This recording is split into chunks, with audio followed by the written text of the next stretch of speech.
authorized and the CDC recommended new updated COVID-19 vaccines for all Americans 12 and above.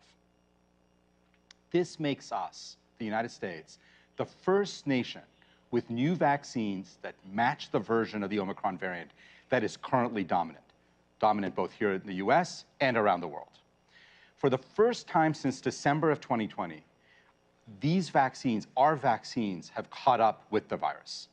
And as Secretary Becerra and I will discuss, the Biden administration has been preparing for this moment in close partnership with state and local health departments, with pharmacies and community health centers, rural health clinics, physicians, and other healthcare providers. This is a moment when people can keep themselves healthy and safe as they think about the road ahead. So we have worked extremely hard to make sure we have ample supply of these new updated vaccines available for the American people, and these vaccines will continue to remain free. Now, we have been working over the weekend to get these vaccines out to tens of thousands of convenient, trusted locations around the country. And before we get into talking more about the vaccines, the vaccination programs, let me first turn to Dr. Tony Fauci, everybody knows Dr. Fauci, to discuss the importance of this milestone. Dr. Fauci? Thank you very much, Dr. Jha. I'd like to take the next few minutes to walk through certain aspects of where we are now with COVID-19 vaccinations. It is becoming increasingly clear that looking forward with the COVID-19 pandemic, in the absence of a dramatically different variant, we likely are moving towards a path with a vaccination cadence similar to that of the annual influenza vaccine, with annual updated COVID-19 shots matched to the currently circulating strains for most of the population. However, some particularly vulnerable groups may continue to need more frequent vaccination against COVID-19. Let us review what we know about the safety and efficacy of mRNA COVID-19 vaccines, as well as the benefits we expect from the recently updated vaccines. First, safety. More than 600 million doses of mRNA vaccines have been administered in the United States alone, with billions more given to people globally. Through robust safety monitoring systems, we now have an extensive body of safety data as good or better than what we have for any prior vaccine. In addition, in clinical trials, more than 1,700 people have received bivalent mRNA vaccines with no additional safety concerns. Regarding effectiveness, data from the pivotal COVID-19 mRNA vaccine efficacy trials in 2020 showed a remarkable 94 to 95% efficacy against symptomatic disease. We later learned through real-world evidence that vaccine protection, particularly against infection, wanes over time. But that additional doses enhance protection, particularly against severe disease, leading to hospitalization or death. Now, what should we expect from our recently updated vaccines? Data from Moderna and Pfizer have shown that vaccines containing sequences from both the original SARS-CoV-1 virus and the Omicron BA.1 variant induced higher antibody titers against Omicron than did the original vaccines. These bivalent vaccines also induced higher antibody titers against all SARS-CoV-2 variants than did the original vaccines. In addition, the bivalent vaccines induced even higher levels of neutralizing antibodies in individuals who had recovered from COVID-19. And so we fully expect that the updated bivalent vaccines containing BA.4, BA.5 sequences will offer better protection against currently circulating strains than the original vaccines, although it is difficult to predict at this point how much better that protection will be. In conclusion, we know that the mRNA COVID-19 vaccines are safe. We know that receiving the recommended vaccine dose is critical to maintaining optimal protection. against severe COVID-19, particularly for the elderly. And we expect that the updated vaccines will offer better protection against the SARS-CoV-2 subvariants that are currently circulating. And so, my message to you is simple. Get your updated COVID-19 shot as soon as you are eligible in order to protect yourself, your family, and your community against COVID-19 this fall and winter. I certainly will do so. Back to you, Dr. Jha. Great. Thank you, Dr. Fauci. I want to pick up where Tony left off. For the last 2 years, this virus has continued evolving, while our vaccines have stayed the same. But now we have a vaccine that matches the dominant strain out there. By the way, let me be very clear. Achieving this was no small feat. But what it means is this. It is reasonable to expect, based on what we know about immunology and science of this virus, that these new vaccines will provide better protection against infection, better protection against transmission, and ongoing and better protection against serious illness. And importantly, as Dr. Fauci said, this also marks a significant progress in terms of our ability to protect people and manage the virus moving forward. So, barring any new variant curveballs, we've seen curveballs, but barring those variant curveballs, for a large majority of Americans, we are moving to a point where a single annual COVID shot should provide a high degree of protection against serious illness all year. That's an important milestone. Now, let me be clear. For our highest risk individuals, and here I'm thinking about my elderly parents, for instance, who are in their 80s, or one of my close friends who recently had a liver transplantation. Individuals like that may need more than annual protection. And we will ensure in this administration that they get whatever protection they need. Now, I know over the past 18 months, figuring out what you need and when you need it hasn't always been super simple. That all changes. These new vaccines make it easy for us to think differently. So here's the simple version. If you're 12 and above and previously vaccinated, it's time to go get an updated COVID-19 shot. Now, here are a couple of caveats because there are always a few caveats. If you got a recent infection or were recently vaccinated, it's reasonable to wait a few months. Now, we expect millions of people to get the shot this month as folks get back to school, get back to work, and get back into their regular routines after the summer. And as the annual flu vaccination campaign kicks into high gear later this month and into early October, we expect millions will choose to get their COVID-19 shot at the same time, or over the course of the fall when people go in for routine checkups. The good news is you can get both your flu shot and COVID shot at the same time. It's actually a good idea. I really believe this is why God gave us two arms, one for the flu shot and the other one for the COVID shot. But our goal for this fall is we will make sure, we the administration will make sure that vaccines are free, that they're widely available, and they are easy to access for everybody. But we're also focused on taking targeted actions to reach those at the highest risk, to ensure we're meeting those individuals where they are. We will put special efforts to reach older Americans, those living in congregate care settings like nursing homes, and others who are particularly vulnerable. The pandemic isn't over, and we will remain vigilant. And of course, we will continue to look for and prepare for unforeseen twists and turns. But this week marks an important shift in our fight against the virus. It marks our ability to make COVID vaccines a more routine part of our lives, as we continue to drive down serious illness and deaths and protect Americans heading into the fall and winter. So now let me turn the floor over to Secretary Becerra to provide an update on the specific efforts. Mr. Secretary? Dr. Jha, thank you very much. Right now, we are working hard to ensure that these new updated vaccines are widely and equitably available to all Americans. We are engaging trusted partners and messengers to help spread the word. We're launching a national coordinated effort to collaborate with national, regional, and local community-based organizations to help meet people where they are.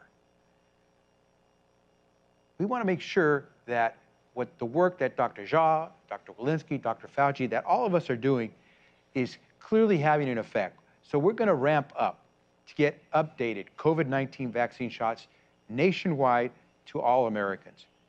Immediately after the FDA authorized our team to begin the process of packing and shipping millions of pre-ordered doses of tens of thousands of these locations nationwide, we started to act. Doses should start arriving. In fact, actually, I think as of this past Friday, they started arriving. And by the end of this week, over 90% of Americans will live within 5 miles of these new updated vaccines. Americans can start to visit vaccines.gov to find a location near them with new updated vaccines. CVS, Walgreens, and other pharmacy partners began making appointments over the weekend, and we expect appointments to be widely available within the next week or so. As we work to deliver vaccines equitably, our focus is on reaching the highest risk Americans, particularly people ages 50 and up. We'll be ramping up our education and outreach efforts this month as we head into October, when we expect more people to get their updated shots, potentially together with their flu shots, as Dr. Jha has mentioned. And heading into Thanksgiving, we'll emphasize the importance of getting an updated shot. So, for example, in the coming weeks, the Centers for Medicare and Medicaid Services will reach out to the more than 16 million people who receive Medicare emails to share information on these updated vaccines, including when and how to get them. And we're engaging trusted partners and messengers to help spread the word. To date, we've closed vaccine rates of disparity throughout the country. We have closed a 10-point disparity gap in our nation's vaccine rate between white Americans and Black and Latino communities. We've engaged well over 1,000 organizations that have reached over 26 million people and held hundreds of community events. And we launched the COVID-19 Community Corps, a national network of nearly 20,000 community leaders and volunteers who serve as trusted voices. Finally, we're launching a national coordinated effort in collaboration with national, regional, and local community-based organizations to help meet people where they are. So, in September, the local chapters of the National PTA, the Parent Teacher Association, will host Shots to Go vaccination clinics throughout the month. Organizations with strong reach among racial and ethnic minority communities, including the National Coalition of 100 Black Women, Montague Cobb, and the National Hispanic Pastors Alliance, will host community health expos and vaccine drives throughout America in various cities. Faith-based groups, such as the Women's Missionary Society Foundation, will host a series of vaccine events at AME churches in several states. And groups with strong reach across rural communities, such as Healthy Trucking of America, will host pop-up clinics. We have another opportunity to get ahead of this pandemic, and the Biden-Harris administration will continue working with you, with all Americans every day to get everyone protected from COVID. Dr. Jha, pass back to you. Mr. Secretary, thank you, and thank you for your leadership. And let me just take 1 minute to highlight a point that you made, sir, which I think has been not adequately appreciated, which is the administration's commitment to ensuring that all Americans have equitable access to these vaccines. The fact is that when you look at our booster rates, when you look at vaccination rates, we have closed the gap based on race and ethnicity, and that has been proactive work by this administration and through your leadership. So I just want to say, Mr. Secretary, thank you for centering equity in this effort. Let me take a moment to zoom out and provide a bit more perspective on the state of the pandemic. And I will ask Dr. Walensky for the data around that, but let me underscore a couple of key points. First, we are clearly in a far better place today than where we were when President Biden took office 19 months ago, or even 9 months ago. This summer, we demonstrated that we know how to manage fluctuations in COVID-19 and move forward safely. We did a briefing here early in the summer about the BA.5 subvariant as it became dominant. And while it did drive rises in infections, we had far lower rates of hospitalizations and deaths than we did with Delta last summer or Omicron this past winter. We know that there is a potential for an increase in infections this fall, in part due to waning immunity from vaccines and prior infections, but really because what we know is as the weather gets colder, people spend more time indoors, and we know respiratory viruses like COVID-19 spread more easily. The good news here is that we go into this fall with a whole host of capabilities. We have a matched vaccine. We have great treatments that save lives. We have widespread availability of testing.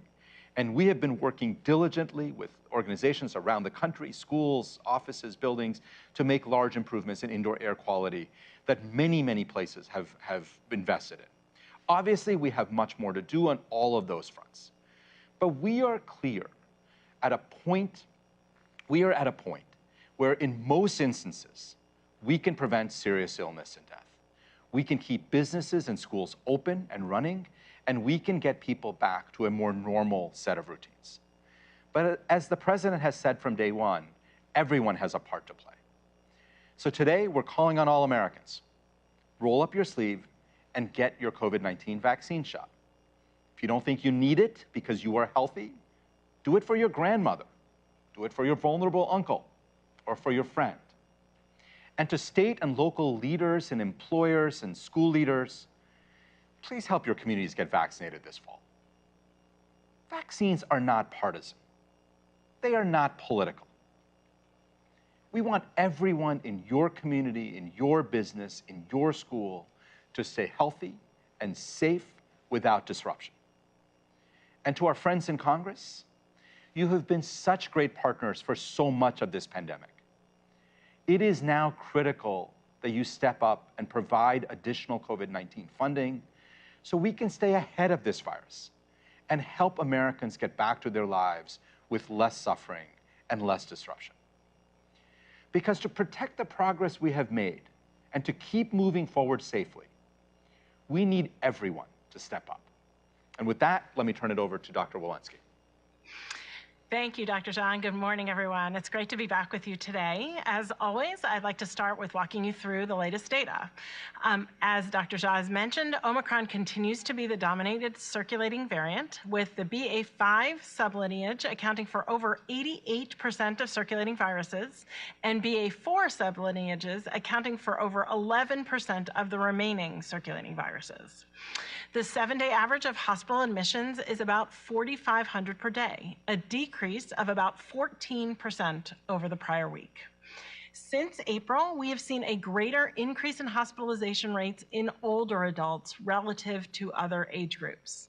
For the week of September 3rd, over 63% of hospitalizations are in those 60 and older, and about 46% of hospitalizations are in those 70 and older.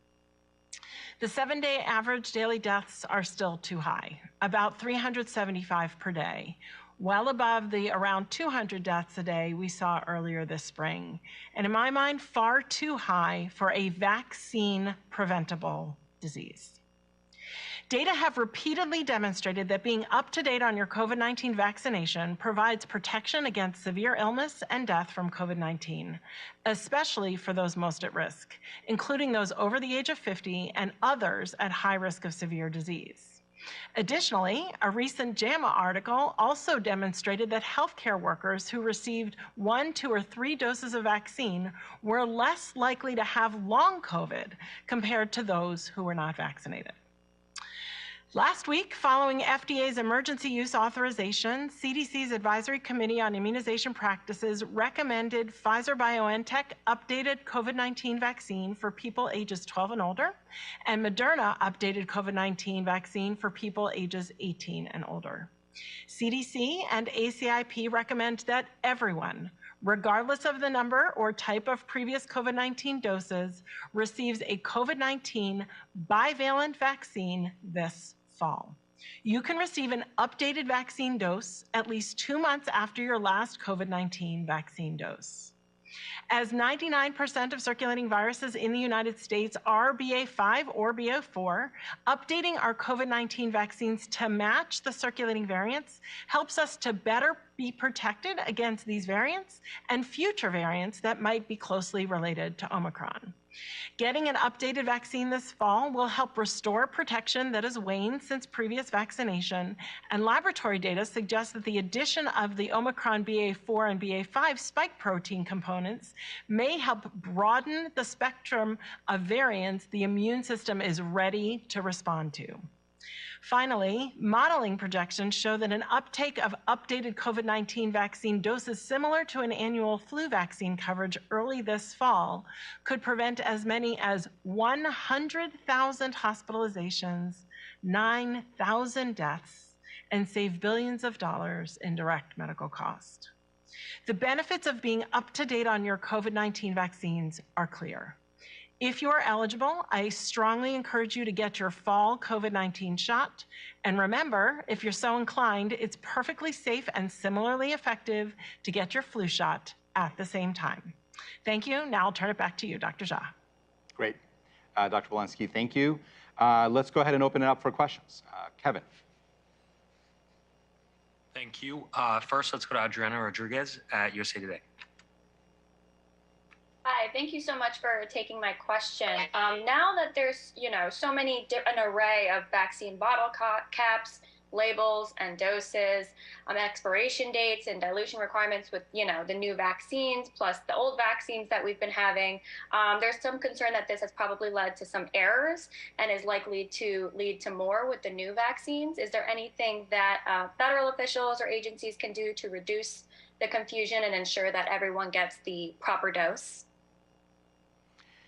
Yeah, I'm happy to start. I don't know if Dr. Walensky, I know this was some conversation on this about this at ACIP as well. Look, FDA, let's just take a step back here. FDA, when it comes to regulatory agencies, is the gold standard in the world. And ensuring safety of products is its #1 goal. So FDA scientists are, I know, have been engaged on this topic very closely, continue to make sure that people get pharmacists get proper education, not just pharmacists, obviously other people who administer the vaccines as well, and continue to work with companies to identify and create strategies to make sure that the bottle caps and the bottles are all such that people can get the right vaccination. We have not seen any evidence of wide-scale mistakes or people getting the wrong vaccine. I am confident that the system is continuing to work effectively, but I know the FDA continues to monitor this very closely. I don't know if anybody else, Dr. Walensky or Secretary Becerra, if anybody else wants to add to this. I wish we had Dr. Califf or someone else from FDA here, but I do know we've spoken about this. This is ongoing work the FDA is very engaged and aware of. And maybe I'll just add, Dr. Jha, that this is a concern that has been raised, and one of the things that we're actively working to do is taking close pictures of those bottle caps, doing all of that education that is needed, minimizing the amount of product that is on the shelf to minimize confusion, but recognizing that we are doing an extraordinary amount of education for those who are administering the vaccine for exactly that reason. I'm good. Great. Kevin? Let's go to Alex Tin at CBS. Hi, thanks for taking my question. Following up on Dr. Fauci's opening remarks, can you address why the primary series wasn't updated as well as shots for younger kids? When do you expect that to happen? And then separately, can you address what you're hearing from the early jurisdictions and pharmacies that are now rolling out the shots in terms of demand? Thanks so much. I'm happy to start, Dr. Fauci. I don't know if you want to talk about. Why don't you? Yeah, let me just start off very quickly saying, we know FDA is working on both updating the primary series and making booster shots for kids under 12, the bivalent, but that work is ongoing. Obviously, in every one of these decisions, FDA looks at the totality of the evidence, and the FDA scientists make an independent decision. What I'm aware of is that they're looking at the evidence, they're making assessments.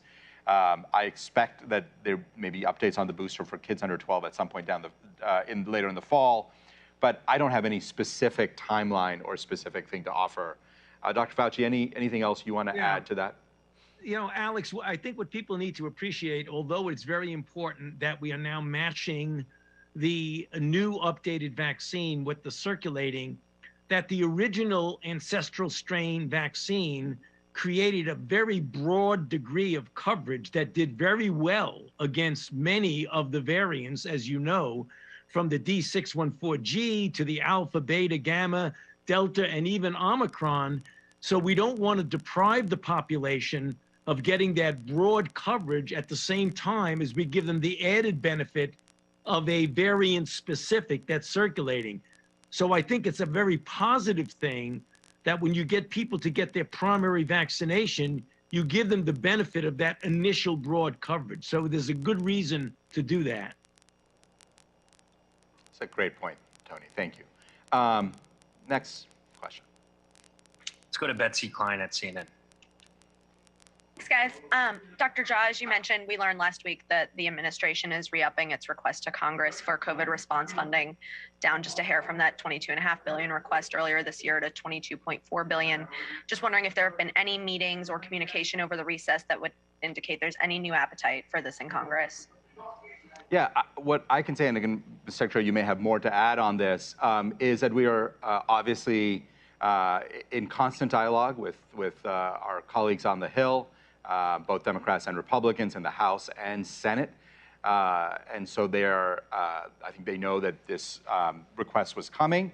The request has critical pieces of our response. Look, we are in a much better place because we've been able to respond effectively. Congress is aware that if we do not continue to fund the response, things we can easily go backwards. That's what we are committed to making sure doesn't happen. So yeah, those conversations have been ongoing. Mr. Secretary, I don't know if you want to add anything to that. I will simply add that Congress has been a very responsible partner in this whole effort. The fact that we are today able to give Americans access to a vaccine that now can go after this latest variant is a sign of what happens when you have a partner that gives you the resources you need. We obviously need more resources. We want to continue to work with a good partner in Congress to make that happen. And we want to make sure that we can tell the American people, we're looking around the corner to what comes next. And with the help of Congress and the resources that they've provided in the past, and hopefully will continue, we'll be able to tell Americans, we're going to keep you safe. We're going to stay ahead of this. Kevin. Let's go to Alex Nazarian at Yahoo. Thanks, everyone. Just a question broadly about how we avoid playing catch up to new variants or subvariants of the vaccine, because unlike the flu, we're probably not going to have the kind of indication we get from the southern hemisphere of the variants, or at least not a very, or at least not an indication with any kind of useful lag to develop those vaccines. So are we just hoping that the new subvariants continue to have spike protein mutations that allow this new bivalent vaccine to work against them? Or is there going to be some, I mean, can we expect some curveballs just because of what this virus tends to do? It's a great question. Let me start, but I would love Tony's thoughts on this as well. So we, the line that we use is hope is not a strategy. So we're not planning or hoping on any one specific outcome. Obviously, we all hope that the viral evolution slows down. But here's the way I've been thinking about this. I think we've been thinking about it inside the administration. First of all, right now we have a vaccine that exactly matches the variant that's out there. We may see more evolution of this virus. To the extent that that evolution comes off of BA.5, this updated vaccine will continue to provide a very high degree of protection. One of the things that we've been thinking about, and you've heard me talk about it, we held a summit here at the White House on this, is that we need to get to a point where we have variant-proof vaccines, we have mucosal vaccines, we need to play the long game against this virus. That is going to require additional resources from Congress. So part of what's in the request to Congress is funding for that next generation of vaccines that's so critical if we're going to be able to ultimately get this virus behind us. So I remain confident that the bivalent vaccine we have right now will provide a high degree of protection with some durability. But in the long run, we're going to need a different game in terms of much more durable vaccines. Tony? Well, just to underscore what Dr. Jha said about the long game, we totally agree. We want to get a pan-coronavirus type of a vaccine with either a different platform or a better immunogen to do that, hopefully even with mucosally administered. But that's the long game. I believe, Alex, you're asking the short game question, like in the next year or so. Now, one of the defining aspects of what we've all said is barring the out of left field curveball. I mean, there's nothing we can do about that except know that we have vaccine platforms that will allow us to quickly move to address that. But let's say we don't get a real big difference over the next year. You would expect that BA5, if it stays with us in the sense of being the dominant one for a considerable period of time, or if there is a minor drift from it, the BA5 updated vaccine that we're talking about very likely would hold a substantial degree of protection against a minor sublineage change from BA5.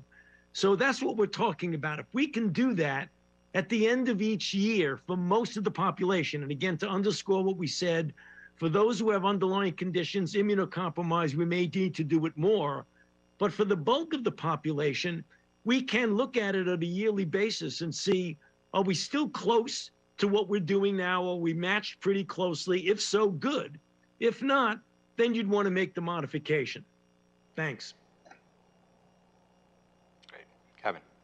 All right, let's do a few more questions. Let's go to Zeke Miller at the Associated Press. Thanks all for doing this. Just want to follow up on the projections Dr. Walensky was referring to earlier about the modeling showing the decline in cases and deaths this winter if there's significant uptake of these updated boosters. Could you elaborate on sort of what level of population coverage you need to get in order to achieve those the sort of reduction in unnecessary deaths and serious illnesses, and then sort of what is the general outlook that you're looking at for now that we have these boosters for the fall? What is the range of disruption, serious illness, and death that Americans should be preparing for over the coming seasons? Yeah, thank you for that question. This was not a CDC-based modeling study. It was a modeling study done by others, but it was critically important, and it does demonstrate if we can get uptake similar to a flu vaccine uptake, similar to what we get every single year from a flu vaccine, we could avert over 100,000 hospitalizations. In terms of projections, we of course know where we are with around,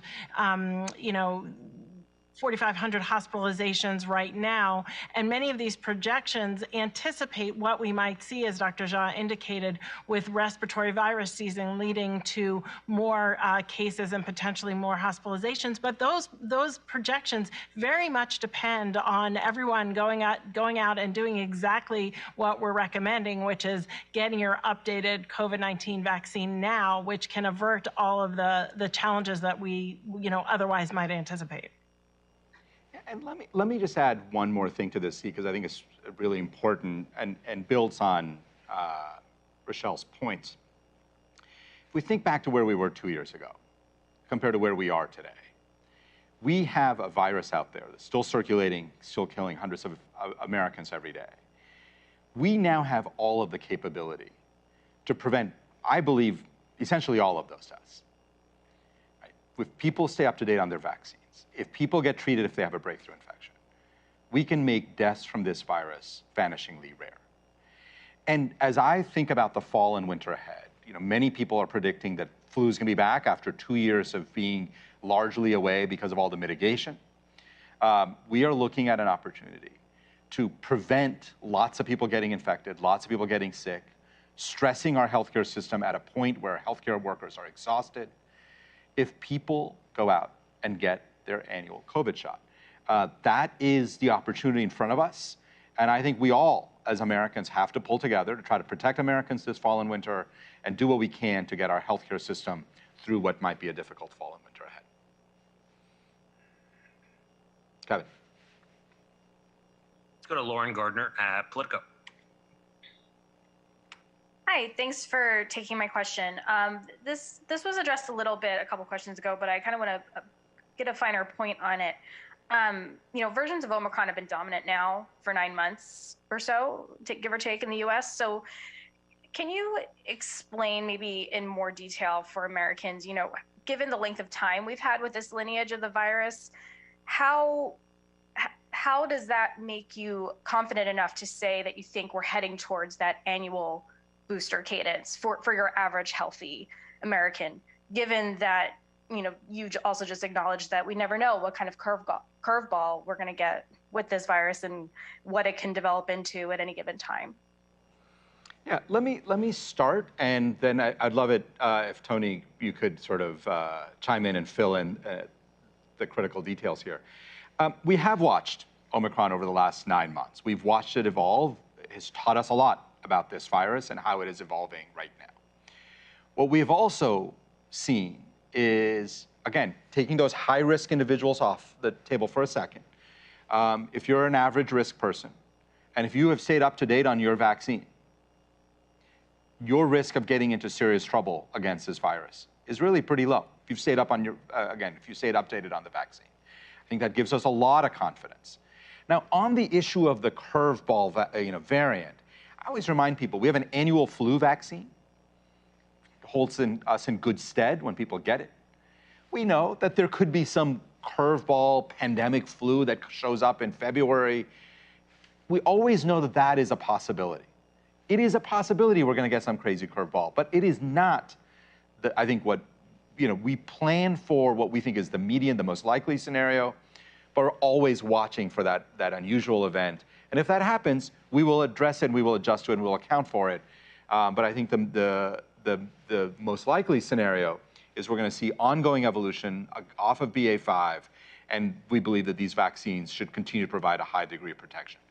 But Tony, do you want to either expand, change, edit any of that? No editing or changing, but just to, Ashish, but maybe to expand a little. Lauren, it relates to a little bit what I said before and what Dr. Jha has just mentioned. If you look at the original introduction of Omicron in November of last year, almost a year now, almost a year of Omicron sublineages, and the boost that we've had, the first and second boost, have done pretty well in reconstituting the waning immunity, even against the evolution of the different sublineages of Omicron. So again, you've got to put the wild card of a way out of left field variant coming in. If that happens, all bets are off and we change. But if we continue to have an evolution of what we used to call and still do call in influenza a drift, not a major change, but just sort of drifting along the BA.5 sublineage, I believe that would fit in well with what we're talking about, the likelihood that we'll get into a cadence that on a yearly basis for most people will be able to cover what is out there as the dominant variant. And if I might just add, one of the very reasons for this bivalent vaccine is not just because it keeps the great protection of the original strain and because it improves the protection against the BA.5 variant, as laboratory data suggests, but also that the laboratory data suggest it will improve protection against other variants as well. So it gives us that breadth of protection that we might anticipate should another variant come through. Great, thank you. Dr. Walensky, Dr. Fauci. Okay, Kevin, back to you. Last question. Let's go to Cheyenne Haslett at ABC News. Thank you. I wanted to go back to the funding quickly. Collectively, you've all warned again and again that we wouldn't have enough bivalent boosters for everyone because Congress didn't allocate more COVID funding during the last request. But they now do seem to be widely available to everyone who's eligible. So can you explain if the calculus has changed there or if people should still be concerned that there are not enough for everybody? Yeah, so let me start off, and I suspect, Ms. Secretary, you may have some thoughts on this as well. I had warned that we did not have funding for enough vaccines. We found ourselves in what I would say is an impossible situation of looking at the fall and winter and asking, even though Congress has failed to act, can we really go into the fall and winter without having vaccines for Americans? Watching Europeans, watching others have access to these bivalent vaccines. And we thought that was unacceptable. And so we have gone and pulled resources out of critical public health efforts We had planned on having an adequate stockpile of PPE, of personal protective equipment, should there be another surge. We will not have that stockpile. We had to shut down covidtest.gov, a wildly popular program where 2/3 of American households had ordered tests. Shut it down because we do not have enough tests in our stockpile. We do not have the ability to continue. We will not have enough tests in our strategic national stockpile should we see another Omicron-like event. We had promised the American people we would make sure that we did not get into that, but we needed Congress to step up. Congress has not stepped up. So we are constantly making what I think are impossibly difficult decisions. But our commitment is to absolutely make sure that vaccines and treatments are widely available, easily accessible, and free. And that's where we are, and that is a set of decisions we've made where I think it's the right set of decisions, but it certainly has not been easy ones. Mr. Secretary? Dr. Jha, I'll just add that the actions we execute today are meant for tomorrow. So the announcement of today was really executed far earlier. And so we're constantly trying to stay ahead of this. And we forecast based on the resources we have and what we see coming at us from Omicron itself. And so we are trying to constantly stay ahead of this. We're trying to be able to look around the corner. It gets tougher and tougher as you get fewer and fewer resources and have fewer and fewer resources in your pocket. But what we're announcing today didn't get executed today. It got executed far in advance. And what we're suggesting now is that to be able to continue that, we need the resources that we've requested from Congress. And so while we may have the vaccines today for folks for this fall vaccine effort, we don't know what's coming next. We don't know what the next generation of vaccine will look like if we don't have the resources to continue that research going. And so it's all a matter of preparing. And what we don't want to do is act today, execute today for today. That would put us way behind. We're going to keep our weight on our front foot as much as we can so we can be ready to see around the corner. And let me just add one last thing on this point. You know, one of the things that we've learned throughout the pandemic, we certainly learned this during the Omicron wave of last winter, is that it is always more expensive to be responding than it is to be prepared. And one of the things that we have wanted to do, we thought was responsible and important, was to build up that stockpile so that if we do get a surge, that we can get these tests out. Let me be clear, if we get another surge, Congress likely at that point will step up. It will cost the American taxpayer twice as much and will be less effective. One of the reasons to be prepared and to be on the front footing, as the Secretary said, and to be looking around the corner is it's much more effective and it's much more cost efficient. And that's one of the reasons we're back at Congress this fall saying, you've got to continue supporting this. You've got to allow us to continue preparing for what's next for the American people. Thank you. Kevin? That was the last question. Okay. We're done today. Great. Well, I want to just finish off by saying thank you to my colleagues on the screen, Tony Fauci, Dr. Fauci, thank you for joining us, and Dr. Rochelle Walensky, CDC Director, thank you. Secretary, always a pleasure to share the stage, and thank you for your leadership in this. I want to remind us, it has been 2 years, more than 2 years. We're heading into the third fall winter since this pandemic began. We are in a totally different place because of the leadership of this administration, of the president, and because of what we now have in front of us. We have a vaccine that matches the variant that's out there. It's critical that Americans protect themselves, protect their families, protect their loved ones. And if people step up and do what is necessary, we can get through this fall and winter with far less suffering, far less death, far less disruption. And that should absolutely be our priority and goal. It is in this administration, and I hope everybody joins us in that effort. Thank you all for joining us today.